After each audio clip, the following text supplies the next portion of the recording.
ಆತ್ಮೀಯ ಯಾಚ್ 16 ನ್ಯೂಸ್ ಅರ್ಥ ಸೀತಾರಾಮ್ಗೆ ಸ್ವಾಗತ. ನಾನು ನಿಮ್ಮ MI ಅಥವಾ ಮಲ್ಲಪ್ಪ ಜುತವರಾತ್ ಬೇರೆ. ಹಲವು ಸಲ ನಕ್ಸಲರ ಬಗ್ಗೆ ಮಾತಾಡಿದ್ದ.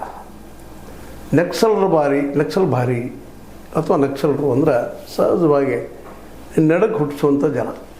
ಹೀಗಾಗಿ ಮೂಲ ಸಿದ್ಧಾಂತ ಇವರು ಬಂಧುಗಳದಕ್ಕಾಗಿ ಹಿಂಸೆ ನಡೆದಕ್ಕಾಗಿ ಮೂಲ ಸಿದ್ಧಾಂತ ಸಮಾನತೆ ಅನ್ನುವಂಥದ್ದು ತರುವಲ್ಲಿ ಅದ ಅವ್ರಿಗೆ ವೈರಿಯಾಗಿದೆ ಅನ್ನೋದು ಅಷ್ಟು ಸ್ಪಷ್ಟ ಆಗಿದೆ ಇಲ್ಲಿವರೆಗೆ.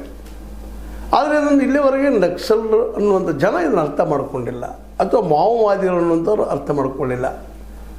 ನಾವು ಇದರಿಂದಲೇ ಸಾಧ್ಯದ ನಮಗೆ ಅನ್ನುವಂಥ ಹುಂಬತನಕ್ಕೆ ಬಿದ್ದ ಕಳೆದ ಸ್ವತಂತ್ರ ಪೂರ್ವದಿಂದ ಶುರುವಾಗಿದೆ. ಇದು ನಕ್ಸಲ್ ಮೂಮೆಂಟ್ ಡಾಂಗೆ ಅವರ ಕಾಲಕ್ಕಿಂತಲೂ ಪೂರ್ವದಲ್ಲ.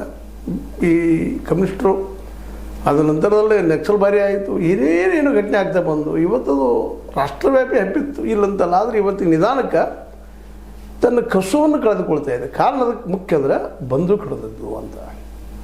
ಇದೇ ಕೆಲಸವನ್ನು ಗಾಂಧೀಜಿಯವರ ಹಾದಿಯಲ್ಲಿ ಹೆಜ್ಜೆಯಲ್ಲಿ ಹೆಜ್ಜೆ ಮಾಡಿದರೆ ಇವತ್ತು ಈ ದೇಶದಲ್ಲಿ ನಿಶ್ಚಿತವಾಗಿಯೂ ಕಮ್ಯುನಿಸ್ಟರು ಆಳ್ತಾ ಇದ್ದರು ಅನ್ನೋದು ಎರಡು ಮಾತೇ ಇಲ್ಲ. ಅದರ ದುರ್ದೈವ ಅರ್ಥ ಮಾಡ್ಕೊಳ್ಳಿಲ್ಲ. ಗಾಂಧಿಯವರು ಹೇಳಿಗಳು ಶಸ್ತ್ರಾಸ್ತ್ರ ಹಿಡಿದಿಲ್ಲ ಟೀಕೆ ಮಾಡಿದ್ರನ್ನ ಗಾಂಧಿಯ ಗ್ರಾಮ ರಾಜ್ಯದ ಬಗ್ಗೆ ಯೋಚನೆ ಮಾಡಲಿಲ್ಲ. ಒಳ್ಳೆ ವಿದ್ಯಾವಂತರು ಎಲ್ಲರೂ ನಕ್ಸಲರಾದಂಥವ್ರು, ತಿಳುಕಿದ್ದಂಥವ್ರು, ಅದರಲ್ಲೂ ಅದ್ರ ಲೀಡರ್ಗಳೆಲ್ಲರೂ ಸರಿಯಾಗಿ ಮಾರ್ಕ್ಸನ್ನು ಅಭ್ಯಾಸ ಮಾಡಿದಂಥವ್ರು, ಮಾರ್ಕ್ಸ್ ಸಿದ್ಧಾಂತ ಬಗ್ಗೆ ತಿಳುವಳಿಕಿದ್ದಂಥವ್ರು, ಸಮಾನತರು ಹೋರಾಟ ಮಾಡುವಂಥವ್ರು. ಆದರೆ ಆ ಹೋರಾಟ ಹೇಳೋದು ಹಾದಿ ಏನಿತ್ತಲ್ಲ ಹಿಂಸೆ ಇತ್ತು. ಹೀಗಾಗಿ ಅದು ಇಲ್ಲಿ ಯಶಸ್ವಿ ಆಗಲಿಲ್ಲ.